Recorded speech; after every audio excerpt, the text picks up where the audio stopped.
we're going into module 2, and there are a number of topics. As you know, we divided the modules into specific topics. So we're going to be looking at introducing EbA this morning. They are just abroad. I mean, we have discussed this before, the contribution of ecosystems and biodiversity to socioeconomic development and the linkages with EbA. The review of some of the ecosystem services, because all of this links back into as well how we define urban and peri-urban areas. And then we get into these key concepts related to EbA, and one of which, of course, is really characterizing, for example, what are these urban areas? What are peri-urban areas? But then we'll get into some other concepts, such as nature-based approaches, what they are. I mean, how exactly do we define EbA? Things like green infrastructure, what is that?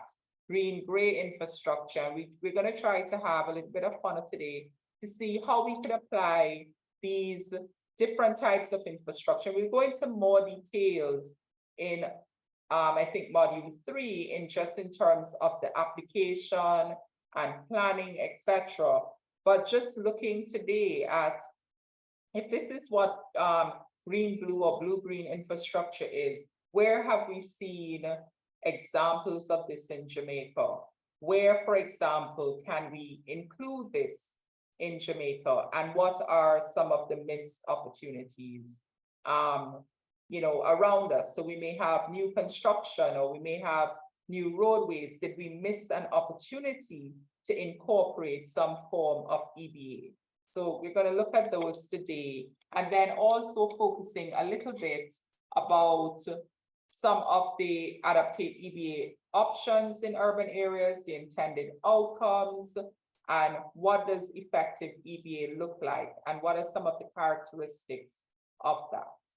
All right. So our objectives, as we would have done last week for module 1, we really want to be able to describe the profile of urban and peri-urban areas and the support provided by peri-urban areas to urban areas. We want to examine the benefits, products, and services provided by the natural environment and ecosystems. We want to examine nature-based solutions and the linkages with climate change, know the different types of NBS and EbA approaches, examine the relationships among EbA, environmental conservation and management, disaster risk reduction, and climate change adaptation. Explain the characteristics. What makes a city resilient? What makes an urban center resilient? And understand how ecosystems are key to our social and economic development and the linkages amongst ecosystems, climate and hazard resilience, and sustainable urban development. And understand the linkages between EbA and eco-disaster risk reduction. I'm going to ask, okay, thank you, Rachel. All right. Okay, so the first one, introducing EbA. I'm sure many of you, based on the areas in which you work, you are familiar with EbA. And really and truly, it's something, for example, I would say persons at NEPA, it is part of what you try to do every single day. It's using biodiversity and ecosystem services, ODPEM, as well as part of an overall adaptation strategy to support people and communities to adapt to the negative effects of climate change at local, national, regional, and global levels. Basically, we're saying this really speaks to the importance of our biodiversity and our ecosystem services. Gone are the days where persons would, it's no longer possible for sectors to disregard the natural environment. And I think it's something that organizations like NEPA have been trying to do for several years. I mean, even within our own country, we see where when we look at the budget and we look at the allocation to the environment, I don't know if it has increased to more than 1% of government spending, but just to allocate resources for things like watershed protection or conserving biodiversity has been, over several years, been very difficult to do. And one could argue that in many cases we do, it's just lip service in terms of environmental protection. I think more and more we're seeing emerging this understanding that there is a strong link between a healthy environment and a healthy economy, etc. And I think the whole notion of climate change and the issue of climate change and the impact of these hazards, these disasters on the budget, as they cause high levels of budget volatility, they hold back development, they prevent us from meeting some of our fiscal targets, has really put a plug in for environmental management, for protecting ecosystems, for conserving forests, reversing the degradation of some ecosystems such as watersheds, halting certain practices. So once we begin to show the link with the economy and money, I think people begin to understand. Okay, any comments on that? Oh, I'm not doing it from, okay, I'm not doing a slideshow. So what is EbA? And how many persons have been, other than hearing the concept, have been trained or have utilized some of these solutions in terms of recommendations? So you're doing an EIA and you recommend a certain type of nature-based solution or ecosystem-based solution, or we have a policy in place that speaks to using EBAs, anything from any of our agencies?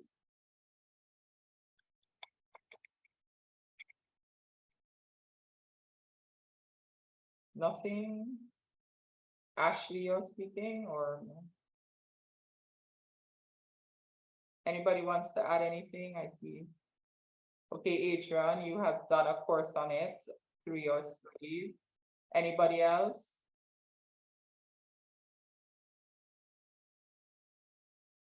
Okay, so what is EbA?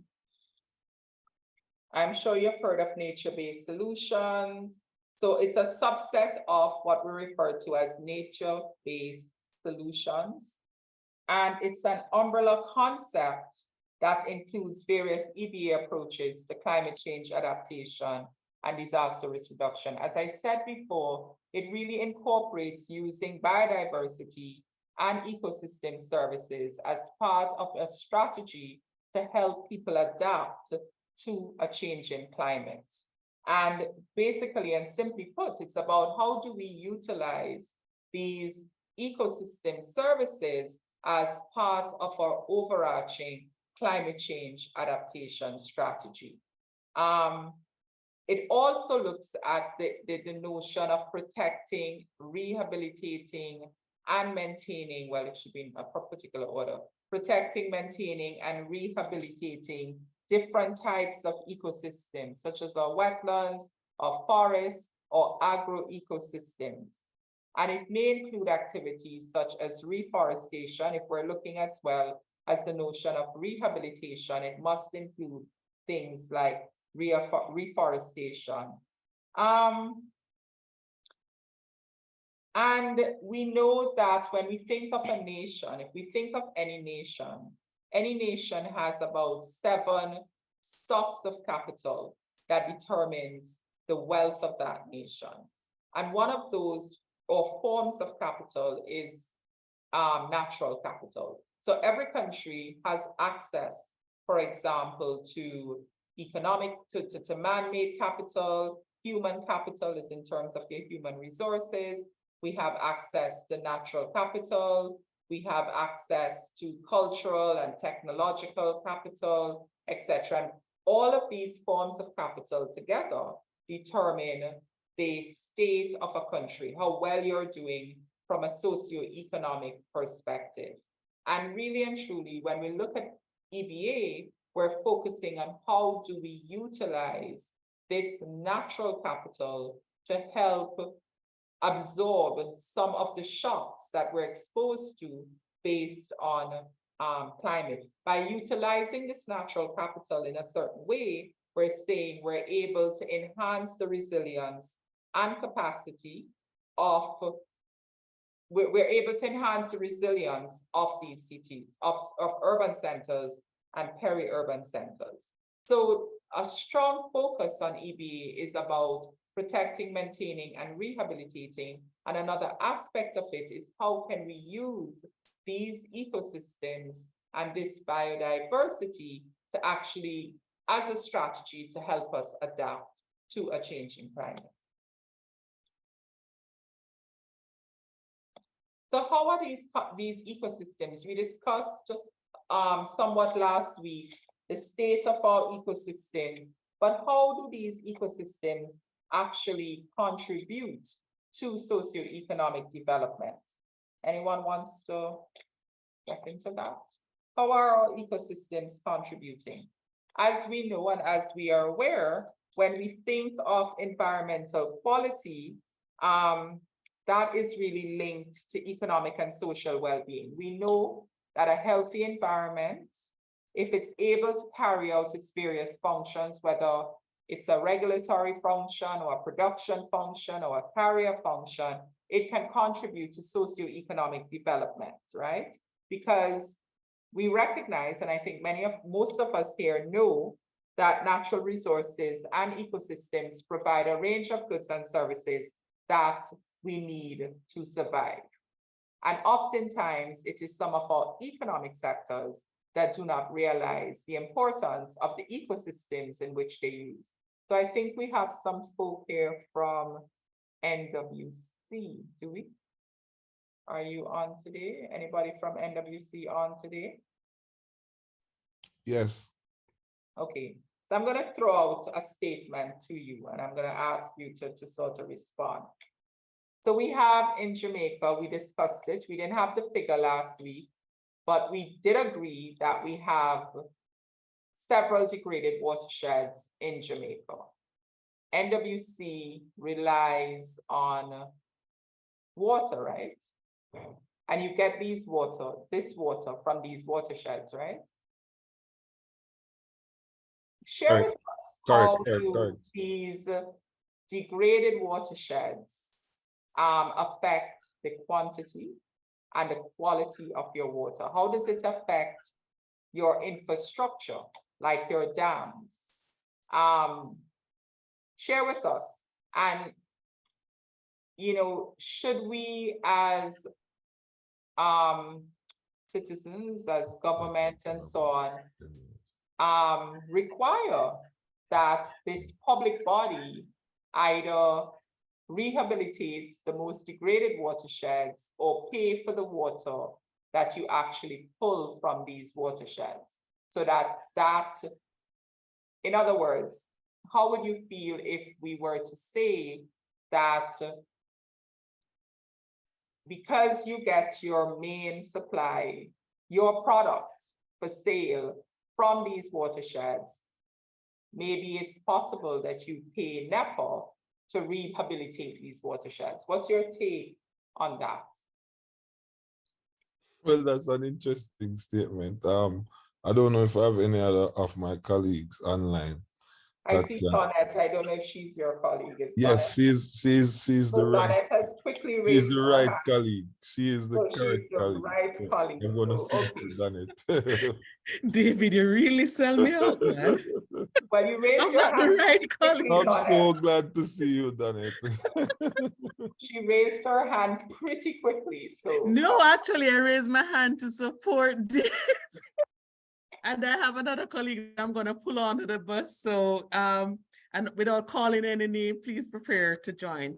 But it's an interesting point that you'd have raised, and we would have been, especially those persons in Kingston, St. Andrew and so forth, would be aware of the issues that we're having in terms of when we have the dry spells. A couple of years ago, David can probably help me with this one because you're from that side. When we saw where, because of the not only the drought conditions, the impact that happened on our sources in terms of on your side, David, in over Portland, that Yes. area 2014, where 2015, yeah. a lot of the rivers, a lot of the where would have gotten or pull water from where the quantity was pretty low. Low to no. But you said something, and I don't know if we have rep from WRA, but remember that you have WRA that those are the guys who we would have been paying abstraction license to they monitor how much water is being pulled Correct. from ground and surface. So we do have to have a license to operate our wells. What I see, I don't know about us, the entity being mandated to rehabilitate the watershed, but what can be done is mandate that we put systems in place to manage the watershed. So for example, in the past few years would have established a watershed management unit. I would have engaged rangers or persons to monitor what the activities that are taking place within these areas, and we see what can be done. What should be encouraged, for example, is partnership with forestry to have the replanting. So it's not necessarily mandating or charging, but because we're all government agencies, it's having those kind of MOUs and agreements that with the other agency, again, like with forestry. Similarly, if we have private water producers, what we should probably be encouraging is, again, having these relationships, these partnership with forestry and the other, and NEP, well, maybe NEPA, I'm not so sure about NEPA part of it, but yes, having these arrangements where we are constantly we are required to do certain things, but I don't know about the payment part of it, because we do pay in terms of our licenses to abstract. I want to add something here. So you pay for your license to abstract, and that's fine. And also, before you add, we do have something in place where we're doing the aquifer recharge. Somebody else can help me with that from our area, where we're actually putting back. So we have programs in place that we are putting back. You understand? Yeah, I do. And managing. Right. And this is not for you, just generally, when we think of like degraded watersheds and so on, and we think of heavy rainfall, right? I mean, you NWC, I think you have educated the population significantly on this notion of turbidity, right? So we hear once we have rainfall, there is extensive, there is turbidity. We hear we always hear these terms that Mona Dam is at it's full, but it's only at X% capacity, or because of the sand and the silt and that comes down. And when we hear about things like turbidity and so on, does the general population even think about the fact that this is as a result of maybe, deforestation? Because if you don't have that simple thing called roots, what is happening? Can I just add here, Howard Newell. Hey, Howard. Water Commission. I'm from the operational area, and with a degraded environment, we feel it heavily at Water Commission. The slightest rainfall, we have to extract raw water and treat it. But with the slightest rainfall, especially taking the water from the rivers, say in the Lawrence Tavern area, King Weston, Mahoney, Bucket Plain, with the slightest rainfall, just after the rain or within the rain, the level of turbidity that the plant experiences because of a degraded environment, we have to literally shut down the plant. Because the turbidity levels are so high that you can't physically treat it at that stage. You have to let the turbid water runs off for a day or so before you can recontinue operation. So in that regards, with a degraded environment, there is a loss in revenue that the Mm. Water Commission faces and the inconvenience to our customers. Say, for example, at one of our plants in King Weston, when it rains, the entire catchment area is filled with silt. And so the plant has to be locked down. You have to clean that entire area that you contain your water. You have to remove all that silt. So it is heavy cost that we experience, even with a slight shower of rain, because of a degraded environment. Okay, so can I ask you a question before you continue? Would it make sense then to support, from your point of view, environmental conservation, so that at the end of the day, because even as we're speaking now, it's not just about stopping the water. Much of this turbidity also affects your systems, which, I mean, the infrastructure itself. Yes. Which, I mean, in terms of damage to infrastructure, which is why you would lock off, right? Yes. Because Yeah. you don't want the kind of Yes. damage to infrastructure Yes. you experience when you have this turbidity. And one of the things that you spoke about was the fact that even with the slightest rain, Yeah. right? So it's not excess rain, it's not heavy rain, it's a little rainfall, and the entire mountain is coming down into the river, and you have to stop production. Basically, that's what it is, right? Yes, yes. What then becomes the role of an organization like yours in conservation? And I know you may not in the most degraded watersheds have it, but you do have forest reserves that you manage more to like the central part of the island, I believe. Yes. But We you have get most but, of your inputs, sorry, you get the majority of your input, well, not the majority, a lot of your input from, let's say, the eastern side, where we have high levels of degradation. So is it a situation that, you know, because we're not maintaining okay, so NEPA has responsibility for some of these watersheds.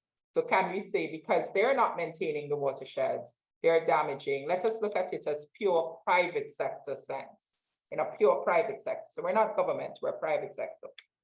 So you own these lands that we're getting water from, and you're damaging our infrastructure. So as NWC, we could sue you, but then one could argue as NEPA, this is where your main input into your production process comes from, and you're sort of getting it free. So you should be made to pay.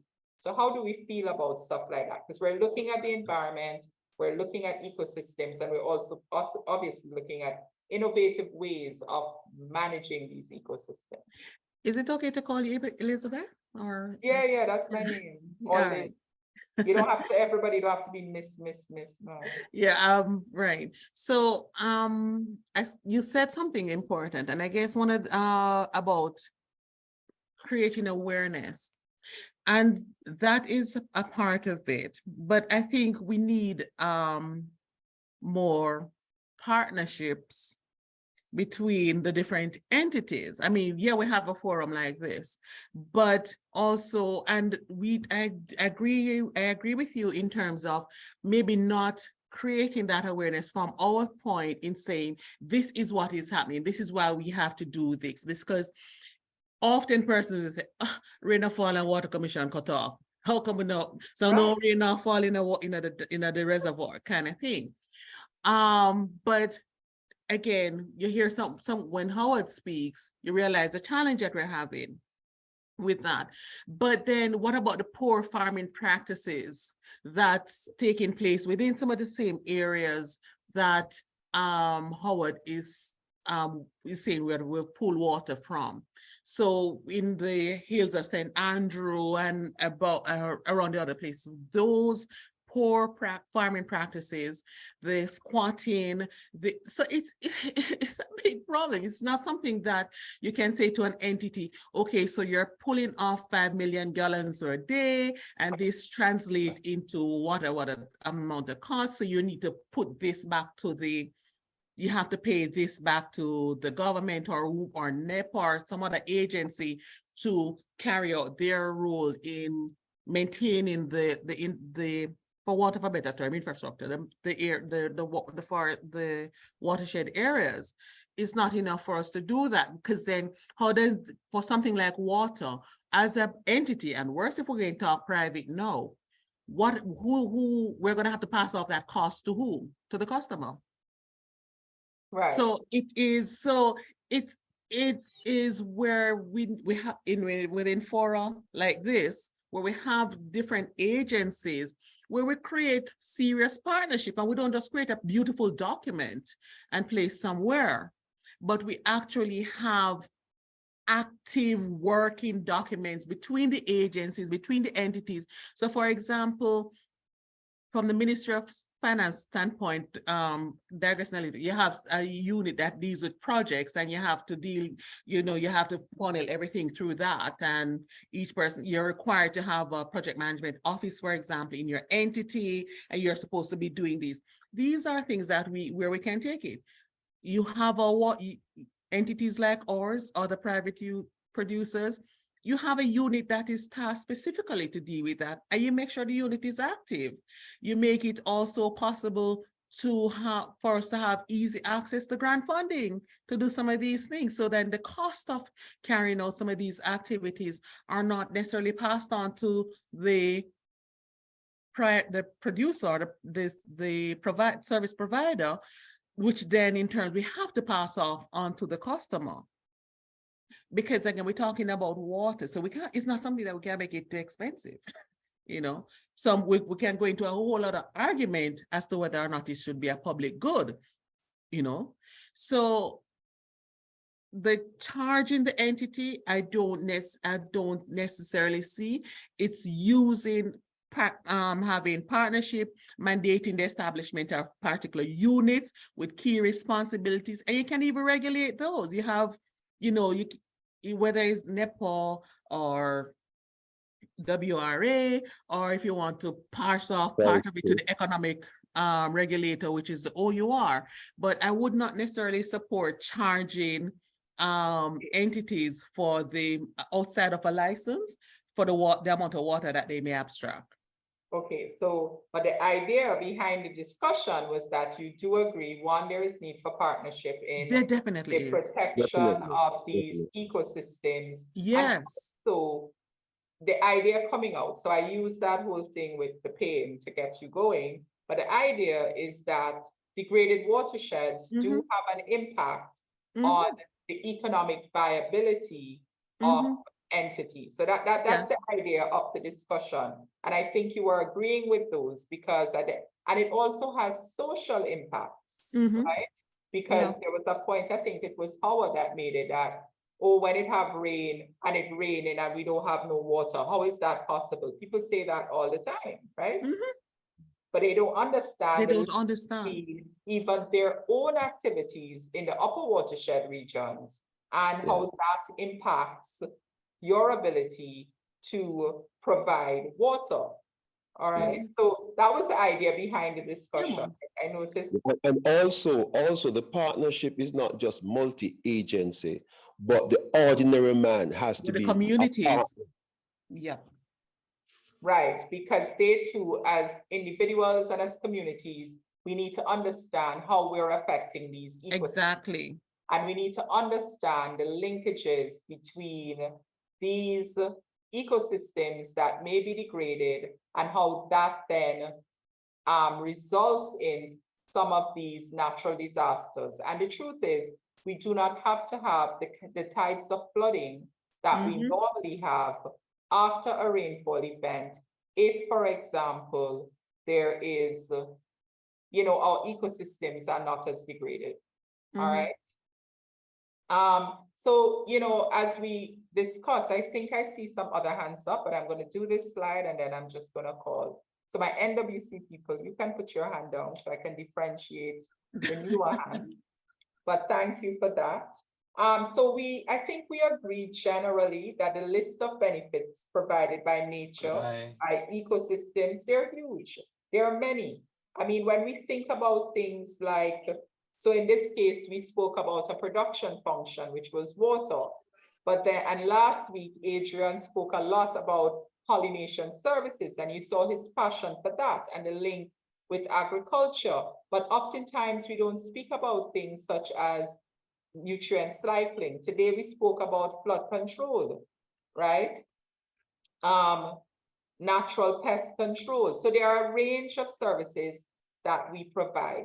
And we oftentimes, in real terms and in monetary terms, do not make the linkages between these environmental goods and services and the economic well-being. And we don't make the link from an economic perspective as well. When these ecosystems are not able to carry out their function, what are the economic losses to society? And how do those economic losses translate themselves, not just into dollars and cents, but into goods and services that we receive? So does it mean that, for example, what is the cost of a water lockup to a community as a result of a flooding incident, if you know what I mean? Could I make a comment? Yeah, who is this? Duncan, I had my hand up for a while. I was just wondering if I could make a comment. Sure. Thank you. When we were talking about the economic value of ecosystem-based services, something I find kind of strange is that around the world there are many PES programs, like payments for ecosystem services, such as in Costa Rica, China, Mexico, Colombia. But what I find very strange is that a lot of the time these systems are very much a case where governments will pay polluters or people who use the services to protect those services, rather than be a case where these polluters or these people who use the services pay into a fund for those services. I was just wondering what your thoughts are regarding that, whether or not it's a case where the economic value should be attached and paid to the users of these services, or whether the users of these services should be the ones who pay into a pool to help protect these services. Well, I know with Jamaica, there was this notion of PPPs, the polluter pays principle. So, and I'll pull on my NEPA people if they want to elaborate on it, where polluters actually pay for the cost of pollution or damage to the environment. So you have that as well. I'm not aware that in the payment for ecosystem services that governments pay the people who are polluting. But usually what you do is, if you could put a value, and we'll do some of that in this course as well, on ecosystem services, what is this ecosystem valued? What is the value of this ecosystem? It can help governments make better decisions on how the ecosystem should be used. So should we, for example, dump up a wetland, which provides, for example, flood control services? It also provides, let's say, the nursery for fish. It also provides, it protects us against storm surge. What is the value of those services compared to dumping it up for a hotel? So those are some of the decisions that governments can make when they understand what the ecosystem is valued. So if we dump it up for a hotel, what is the likely cost to the government, or the likely impact on the budget, on debt to GDP ratios, on other fiscal targets, if we were to have, let's say, a Cat 3 storm? What would be lost as a result of that? And when we're going to do a little bit on ecosystem valuation, you begin to understand that governments generally do have they do not do natural resource valuation. So therefore they have limited information on which they can base decisions related to how natural resources are used. Okay. Is that I think I can jump in here. This is Good morning. great. Right. Yes. I was about to call on you. I was in your hand. Go All ahead. right. Okay, so to follow on to Duncan's point, the issue at hand is that even though we do have a polluters pay principle, when you're looking at ecosystems and the values derived from ecosystems, what you need to acknowledge is that we need to shift now into a beneficiary pay principle. So the bulk of the time, like if you're looking in the upper watershed areas, those areas that would abut the intakes that were alluded to by the NWC, you have farmers and very low income individuals. Now, as part of a trust towards applying nature-based solutions, you'd go into that area and you would provide training to these farmers in terms of the approaches that they can leverage in order to reduce the sedimentations coming into the intakes and to increase the volume of water coming into the system. Now, as green as these initiatives are, they still have a cost.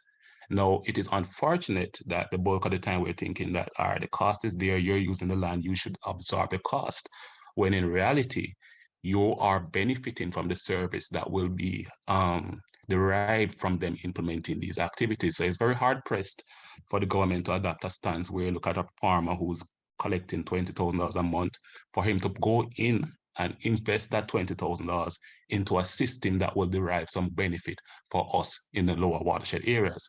Now, as part of an ongoing project, what the NEPA, NWC, Forest Department, rather, we came together under a project called Yellow Soul Project, and we would have actually gone ahead and done a skeleton for what would be a payment for ecosystem services scheme that would consider both the Hope Watershed Management Unit and the Yalas Watershed Management Unit.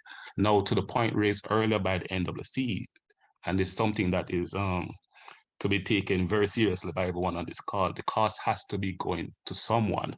Now, at the point in time when we did our calculations, when the consultant did his calculations, he had suggested that an increase in $200 on every NWC bill would be sufficient to drive interventions at a level that would see the required change coming into the Kingston metropolitan area. Now, with that being said, $200 to us might be a buckle of water. But then when you start that conversation, the person starts to think like, why should we pay? Why not the farmer? But as I said, the reality is that the farmer does not have any space, any fiscal space in his budget. Let's talk like budget. So his budget cannot accommodate additional interventions. It can barely accommodate fertilizer and manure. You understand? So at some point, we have to start thinking within the Kingston or as beneficiaries that we now need to pay into the system. And now the counter is going to be that we are getting money out of the consult fund, but NWC, I mean, majority of the agencies that do conservation work, and if you look at the global stance on conservation, you realize that the bulk of the money that is applied from a government standpoint towards conservation is not enough. Even locally, the bulk of the interventions that we do within our watershed space is driven from grant funding. Now, there's a statement within the draft watershed policy that says over-reliance on grant funding is not sustainable. And I can take it that everyone on this call can agree to that. At some point in time, we as beneficiaries of these services have to take a more active role. Partnership is good, but revenue is a lot better for conservation. Can I just say something here? To add some value to just add another point to what Andre just mentioned. In terms of the cost, we need to also realize, even though NWC is government-owned, NWC is fully funded by itself, where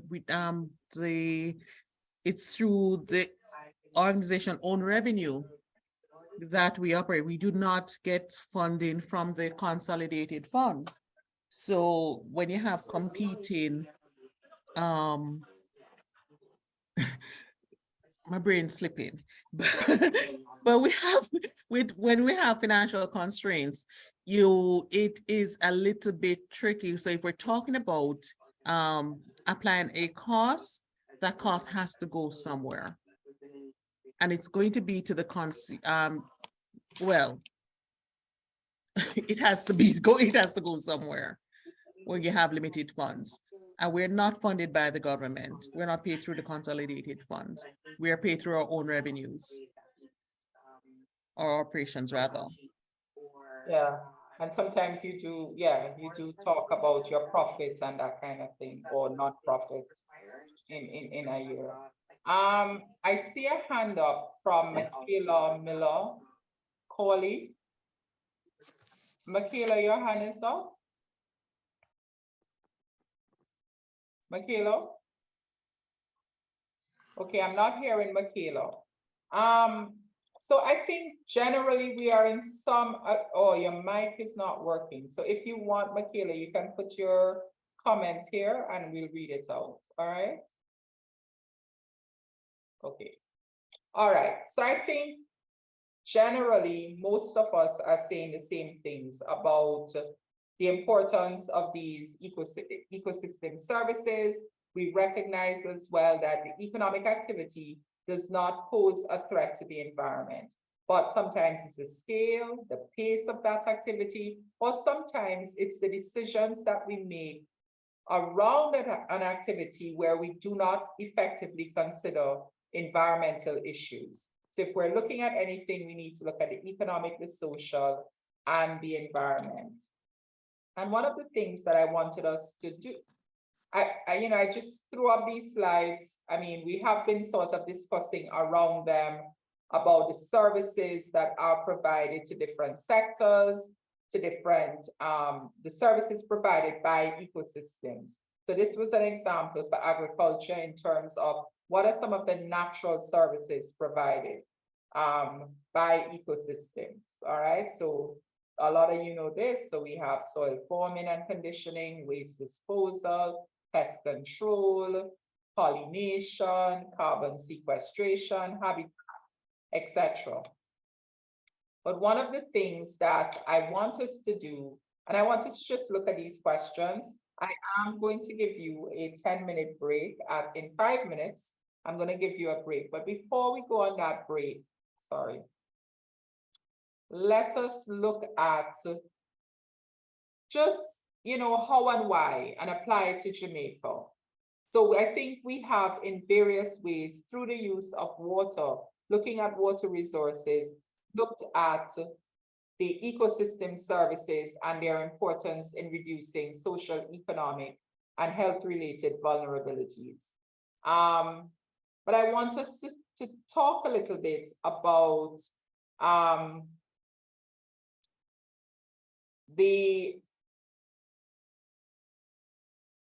our understanding of, and maybe this is being placed in the wrong time in terms of how these peri-urban ecosystems provide resources, buffers, and capacities to help reduce vulnerability, but also to look at the services, some other services that ecosystems provide. How are they important, for example? What are some of the services that we have not mentioned as yet? And how are they affecting vulnerability? So we're speaking a lot about flooding, but what are some of the services that these ecosystems provide that we're not, that. May I? You're back? Okay. Yes, I joined via cell phone. Good morning, everyone.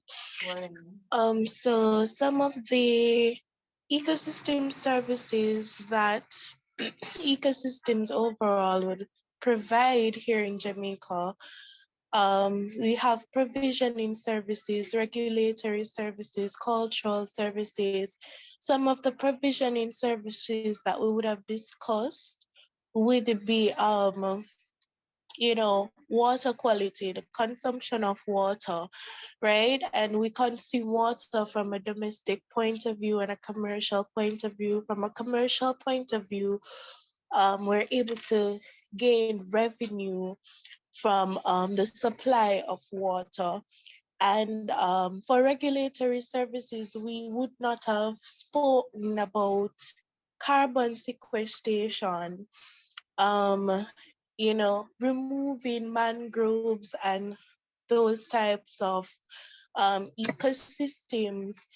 In the case of the mangrove, you'd have the release, the emission of carbon dioxide, which would contribute to greenhouse, the proportion of greenhouse gases in the atmosphere, which would then, contribute to worsen the whole issue of climate change. In terms of the cultural ecosystem service, humans use, let's say, for example, rivers for swimming, and so forth. So those are the different ecosystem services that comes to mind. Okay, thank you, Michaela. And just before we go on a quick 10-minute break, I'm sure most of you are very much aware of these. The 4 functions of the the various services, goods and services that we get from the natural environment are usually categorized in this particular way. And if we look generally at some of the ecosystems that we are aware of, we've been speaking a lot about watersheds, but what are the services that those watersheds provide?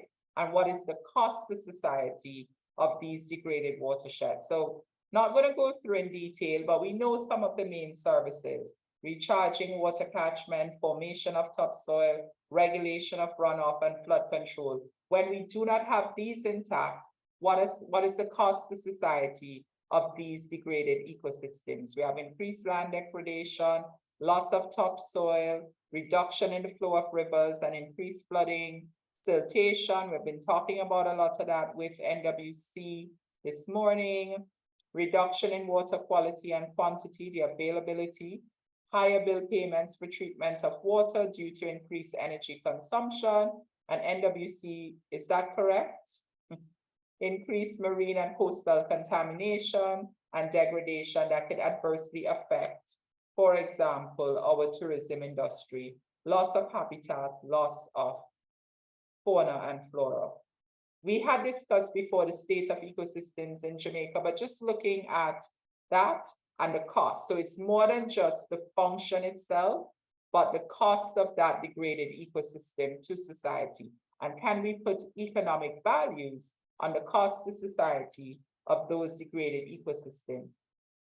Michaela just mentioned wetlands, and we know a lot about what wetlands do in terms, again, flood control, groundwater replenishment. I mean, a wetland, it acts on one hand as a giant sponge, helping to reduce flooding, but it also acts as a giant strainer with respect to sediment control and so on, water purification into the marine environment, recreation and tourism, and something that we don't consider a lot of, it is a reservoir of genes. What's the cost? Reduction in frontline defense, wave action, currents against incoming tropical storms and cyclones. And if we were to think of the value of a wetland in terms of the losses from tropical storms, we can say that this wetland it's this value. If we use that figure as a proxy, we're looking at loss of habitat for fish, shellfish, flooding, land erosion, loss of water purification services, so high levels of nutrients such as phosphorus and nitrogen, which is associated with agricultural runoff, can be removed by wetlands. If you remove those wetlands, then you don't have that particular service, for example. So these are just some examples that I am showing up here for you. And when we come back from I'm going to give you a break, and when we get back, we're just going to look at the EBA, just some examples. Before we get even into the thick of EBA, I just wanted to give you some examples of EBA in action in 5 ecosystems, and to look and see how this can be applied within the Jamaica context. I see a lot of stuff in the chat. Let me start from where it is. Christina, right there with you. I agree 100%.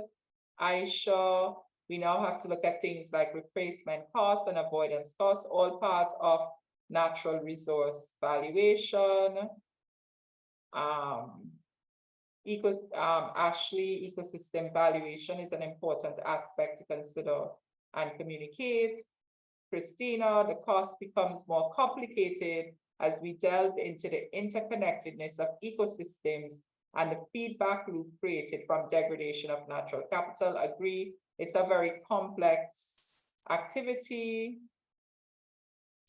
Ashley from Aisha, and to be taken into consideration in the basis for our policies and decisions. Definitely, this whole notion of ecosystem valuation, it is key and it is critical, and it's one of the areas that we really need to sort of scale up on as we go forward in making decisions. So you will have a 10-minute break to grab your coffee or your tea and come back, and then we will go straight into 12:30. Straight to 12:30.